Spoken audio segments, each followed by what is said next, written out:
Welcome to the Smart Fit. Today we're making something simple and more versatile than you think.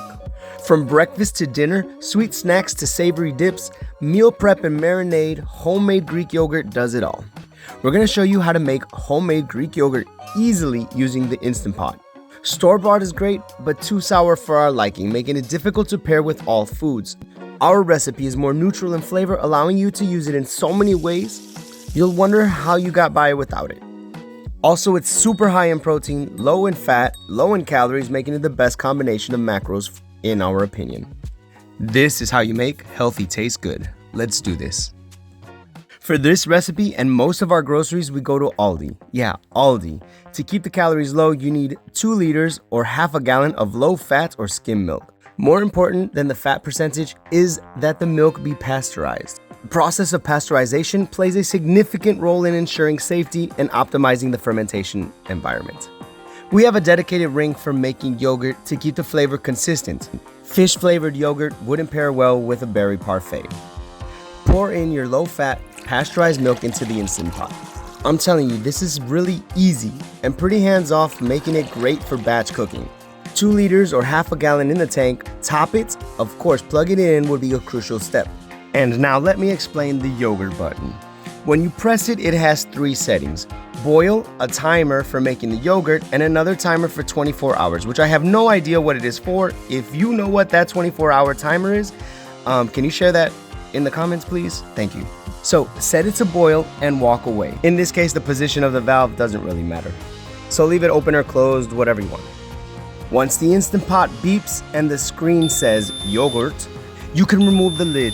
In order to make this ultra pasteurized, we need to take the temperature to at least 180 to 200 F. Stir and check the temperature using an instant read thermometer. We're close, but this needs to increase the temperature some more. Press the saute button and cycle through and adjust the temperature. Why ultra pasteurize the pasteurized milk? Because it further increases the shelf life, kills most bacteria and spores, which prevents foodborne illnesses, and then provides a stable base for your yogurt cultures to thrive. The result is a consistent product and creamier texture. While we wait for the milk to come to temperature, we can talk about the yogurt. Again, to keep the calories low and macros in check, we recommend using low-fat yogurt. Most importantly, you must read the list of ingredients of the yogurt and ensure that it contains live cultures for my English friends, or fermentos lácticos for my Spanish-speaking countries. These cultures convert the lactose or sugar in the milk into lactic acid, which acts to thicken the milk and gives yogurt its characteristic tart flavor. After a few minutes, the milk reaches the temperature we like to take it to, which is 190 F or 87.8 C. Immediately place in cool water to bring the temperature down to 108 to 112 F or 42.2 to 44.4 C. This takes about 5 to 8 minutes, so you have to stay close by and check at regular intervals because the window of opportunity is so small. Using an instant read thermometer makes it quick and easy to get the best readings. We're about to enter the ideal temperature range, so take it out of its bath and wipe it down before placing it back into the Instant Pot. Next, add your yogurt into the milk. At least use 2 tablespoons, but we have found it easier to just use a standard serving of packaged yogurt, which is about 125 grams. To encourage uniformity, whisk to spread the yogurt out. That's it. Top it with the lid, press the yogurt button, cycling through until you get the second timer passing the 24-hour option. By default, this was set to 8 hours, but 7 hours is our preferred time. What's the difference, you ask? The longer you let it ferment, the more lactose is converted to lactic acid, and the more tangy it is. 8 hours yields a standard yogurt tang, 9 hours is more tangy, and 7 hours, our preferred time, is less tang and more mild. Once again, the position of the valve doesn't matter. Now go and do whatever else you've got to get done. We make this every week and prefer to do so either on Sunday morning or Sunday overnight. Either way, we have a fresh batch of yogurt every week. I'll be honest, sometimes the yogurt doesn't come out because the live cultures didn't do their thing, so it's always fun to twist open the lid and see what's inside. For the sake of this video, I hope it works, and it did. It should look solidified like gelatin. Straining is optional. If you want yogurt, don't strain. But if you want Greek-style yogurt, you strain it. That's the only difference. The straining removes some whey and results in a thicker and creamier texture, which we prefer. For this, you can buy a cheesecloth strainer like the one you see here, or you can use a fine mesh strainer lined with 2 layers of paper towels, which I used to do for a long period of time. It's easy. Place the strainer in a bowl where the whey will be collected and carefully transfer the yogurt into the strainer and let it sit for at least 45 minutes. After 45 minutes, or however long you decided to leave it there, store your Greek-style yogurt into some containers to store it in the fridge for the week. I don't know what it is about this yogurt, but it feels good to see it come clean off the spoon and dishes, like cutting a perfect piece of paper by gliding scissors through it. If you've been following along, you'll recall we started off with 2 liters of milk and ended up with exactly 1 liter of Greek yogurt. So where's the rest of my money and product? It's in the whey. So why am I gonna throw that out if I can use it in other recipes for the week? Now this is pretty cool. I mean, duh, it yields 2 liters if you put in 2 liters. But you get 2 different products so easily, it's oddly rewarding. So that's how you make Greek yogurt at home. Now you may have some ideas of how to use it or how to eat it, but we're gonna share with you 2 of our recipes using Greek yogurt. For us, it's important to eat enough protein, reduce the calories we consume by choosing lower calorie options, and still have tasty, filling meals. Greek yogurt does all of this, so it's a staple in our kitchen. Now let's go savory and make one of my favorites and probably tastiest recipes I've ever made, a chicken gyro. It took me aback the first time I tried it, and I'm going to make this a lot for sure in the future. Let's start with the marinade, which is where our whey comes into play. The whey from making yogurt is slightly acidic, which helps break down protein structures in the meat to make it more tender, and today we're marinating chicken. To a medium bowl, add roughly 500 milliliters or 2 cups of yogurt whey liquid. Next, roll and add the juice of 1 whole lemon, being sure to rub the peel on the inside of the bowl to add the essential oils. I don't know if this carries over into the cooking, but it smells nice. We need 30 milliliters or 2 tablespoons of olive oil. Now the herbs which we choose to replicate Greek-style flavors, starting with 1 tablespoon of oregano, followed by 1 teaspoon each of thyme and rosemary. Then of course, 2 hefty pinches of salt, I'd estimate about 2 to 3 teaspoons, and freshly cracked black pepper. Almost forgot, to get the most flavor out of garlic, you have to treat it badly. So smash it, peel it, smash it again, finally mince it, and add it to the rest of the ingredients. Now simply mix to dissolve the salt. It's time to prep the chicken. On a sturdy cutting board, cut the chicken following the side of the spine because we're going to spatchcock this in the oven. Don't you dare throw the spine away, but instead, in a small pot of water, add some garlic, carrots, onions, and celery. Set it on low heat, and you've got some homemade chicken broth in a couple of hours. Back to the marinade. Into a large Ziploc bag, snugly goes the chicken, followed by the marinade. You might need a hand with this part, or maybe place the bag in a bowl to avoid spilling. Now just seal and remove as much air as possible, ensuring the chicken is completely in contact with the marinade. As a precaution for cross-contamination, place the bagged chicken in a dish before placing it in the fridge. We recommend marinating overnight. The next day, it's time to put this together, and a gyro isn't a gyro without tzatziki. Our tzatziki, I used to pronounce tzatziki, is a traditional Greek sauce served with grilled meats. To oven roast the chicken, we're following the same steps from our oven roasted chicken video. It's easy. Add a large cast iron pan to the middle rack of your oven, turn on the top and bottom burners with the convection setting on, and preheat the oven to 230°C or 446°F, or whatever's closest. Then we're going to cook for 30 minutes before turning once. You'll see. Tzatziki time. While the oven preheats, you have enough time to make the sauce. Let it sit in the fridge, then enjoy it all in good timing. For tzatziki, you need what you see here. Start by peeling and cutting a small cucumber in half lengthwise, using a small spoon to core the center to remove the seeds. Now with all the seeds and extra water content removed, Using the large holes of a grater, grate the cucumber. This part is crucial. To remove as much water as possible from the cucumber, we must wrap it in a clean kitchen towel, twist, use all of our forearm strength to juice the cucumber. Drain the cucumber well. Now look at all that water that would have made the tzatziki sauce so thin. Add the juiced and grated cucumber to 1 cup of your homemade Greek yogurt. Squeeze the juice of half a lemon or about 1 tablespoon of lemon juice before trying to remove the seeds with chopsticks. I have a good handle of chopsticks, or at least that was my opinion, but this is seriously tough. Okay, seriously, I can't anymore. In general, keep your hands out of food. Next, add 15 milliliters or 1 tablespoon of olive oil.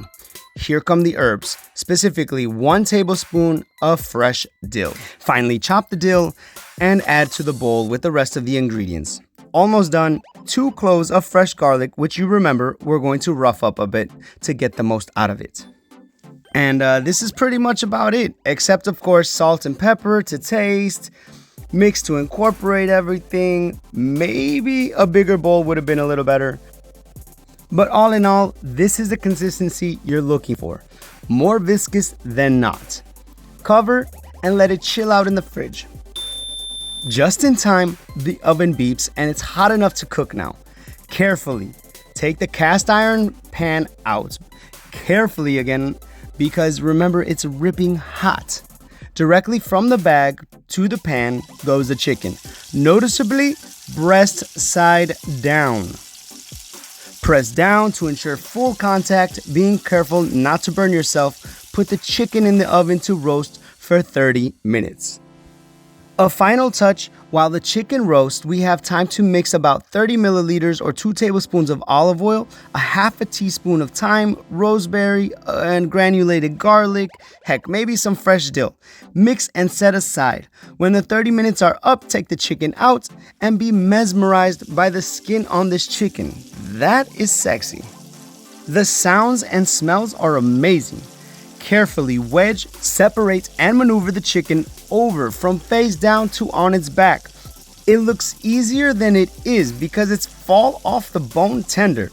Golden brown, brush the olive oil and herbs on the skin and enjoy stroking your chicken. Into the oven it goes for another 5 to 10 minutes. Keep an eye on it. When it's done, it should look like this. Breaking down a roasted chicken. Take a knife and run it between the leg and breast to separate the dark meat from the white. Next, run the knife between the wing and breasts.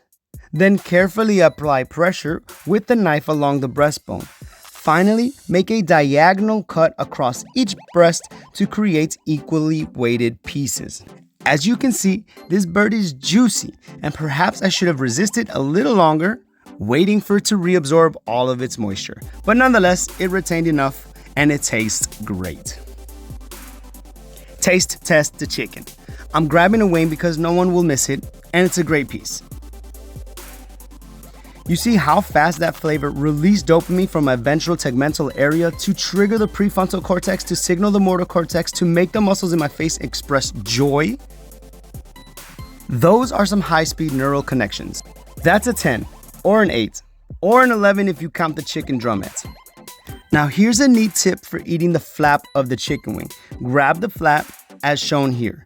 Gently twist back and forth each side until the smaller of 2 bones releases. Remove that bone, which pops out cleanly, and now you can put the whole nugget of meat in your mouth and out pops another clean bone. I'm married, so don't even ask. Gyro time. Into a small cast iron goes the pita bread to toast.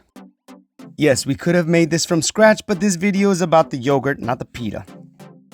For toppings, we recommend rinsed sliced red onion. Notice I said the word rinsed. Carefully slice the pita open to create a pocket in which we'll fill with meat and sauce. Also some sliced fresh cucumber and of course the tzatziki sauce. This meat and sauce. I'm going to slice some chicken breast to make it more manageable when eating and stuffing it all in the pita pocket.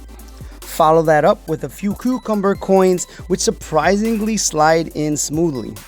Lastly, a fingerful of onion, and as if this wasn't juicy enough, and stuffed enough, we're gonna add a little lubricant in the form of the tzatziki. Remember that this sauce is made with low-fat or non-fat milk, so it is more guilt-free than traditional full-fat yogurt and especially mayonnaise-based sauces. So slap the dressing on and get messy. Frankly, I don't know how I'm going to fit this into my mouth, but I'm gonna try, and man, that was a bite. It's perfect. I'm from Chicago, where you can get gyros almost anywhere, any time of the day. But in Spain, it's kebab. And let's be honest, gyro is better than kebab. Tell me I'm wrong. This is the first time I've ever tasted anything so close to a chicken gyro. In other words, this recipe took me across the pond and back home for just a few moments. For a sweet dessert or even snack, let's mix up some Greek yogurt and fruit. It's strawberry season here in Spain, so we're going to use them. One classic combination we enjoy is strawberry banana, but we like to spike our yogurt with some vanilla protein. Optionally, we add some kind of cereal to contrast the texture. Question: if we wanted to substitute the cereal for a protein source, which we could use to also add crunch, do you have any suggestions? If you do, leave them in the comments below. Into a glass lock storage dish goes 3 heaping tablespoons or 150 grams of your Greek yogurt and 15 grams or 1 tablespoon of vanilla whey protein isolates. Mix until dissolved. Remember that whey protein is a milk byproduct from cheese making, and therefore it mixes very well with dairy products like our yogurt. The rest is rather simple. Slice up some fresh strawberries, which are in season if I didn't mention, and layer them on top of the yogurt. Now let me show you one way to make a banana split. Literally. There's something internally gratifying about snapping a banana into 2. So next time you've got to share your banana with a loved one or someone you just met, snap them off a piece of that banana. Now I'm going to turn heads when I tell you to finger your banana, but I'm serious. It's a quick trick to cut the banana into equally smaller pieces. There's a method to my madness. All done, layer that onto the yogurt as well. For a contrast of texture, we add some, like literally 10 flakes of some kind of cereal. In this case, well, in most cases, we had some Kellogg's Special K on hand. There you have it. It's a satiating, sweet, nutritious dessert or snack packed with over 25 grams of protein. Okay, but what about another version? Yeah, sure. How about an American classic with all its nostalgic memories, peanut butter and jelly? In this case, we have strawberry whey protein isolate, of which we'll add 15 grams to 150 grams of homemade Greek yogurt. Protein powder doesn't have to be just drunk. Be creative and use it in your dishes. And alone, this is way better and way more nutritious than store-bought sugar-laden strawberry-flavored yogurts that you buy in the store. Mix to combine. Now another secret ingredient we have as a staple in our kitchen is peanut butter powder. We have nothing against fat, and if you've seen our other recipes, we're not afraid of including it in some of our recipes. But because of how calorically dense fats can be, it's easier to reduce calories by cutting fat than anything else. Powdered peanut butter has about 25% of the calories of regular peanut butter and 100% of the flavor. On hand, we had some homemade sugar-free blackberry jam given to us by our close friends Bea and Tom, so we added a teaspoon of that. That's it. Prepare these to be eaten now or packed and ready to grab and go during the week when hunger strikes, so you don't cave and eat the first thing you see. Tasting the sweet yogurt dessert. Of the two, I actually like the PB&J version more. The strawberry banana version is good and consistent, but the PB&J version is a little more complex with the peanut butter flavor involved. In total, one serving is about 250 calories, 30 grams of protein, less than 2 grams of fat, and 30 grams of carbs, all from natural sources such as fruits and yogurt, satisfying and guilt-free. If you've got some other yogurt combinations that are your favorite, share them with us in the comments below. If you like this video or learned something, or anything for that matter, make sure to like, subscribe, turn on the notifications bell for when we upload new content, and share this with your friends and family. Until next time, dream it, learn it, Do it.